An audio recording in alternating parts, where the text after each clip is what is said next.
নমস্কার বন্ধুরা, আজকে দুপুরে কি রান্না করছি চলুন দেখায়। কাঁচকলা আলু আর বড়া দিয়ে ঝোল। কাঁচকলা আলু কেটে রেডি রেখেছি, ডালটাকে বেটে রেখেছি আর মশলাটা রেডি রেখেছি। চলুন হয়ে যাক, তারপর দেখা। বড়াগুলো ভাজা হয়ে গেছে।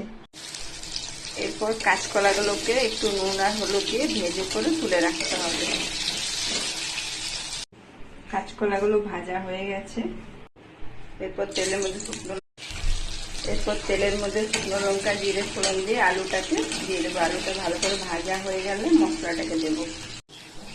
আলুগুলো ভাজা হয়ে গেছে ভালো করে, এরপর মশলাটা দিয়ে দেবো। এর মধ্যে ভেজে রাখা কলাগুলোকে দিয়ে দেবো। কিছুক্ষণ ঢেকে রেখে দেবো, ওর মধ্যে মশলাটা ভালোভাবে কষে যাবে। ভালো করে মশলাটা কষা হয়ে গেছে, আলু কলাটা সেদ্ধ হয়ে। এরপর পরিমাণ মতন জল দিয়ে দেবো দিচ্ছি।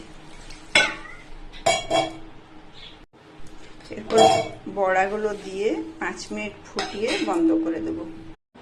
তরকারিটা রেডি হয়ে গেছে। হওয়ার পরে এরকম লাগছে দেখতে। আর একটু ভেন্ডি ভারুয়া করব। ভেন্ডি ভারুয়ার জন্য মশলা রেডি রেখেছি। মশলাটাকে ভেন্ডির মধ্যে একটু মিলিয়ে হালকা ফ্রাই করে নেব ভেন্ডিগুলোকে।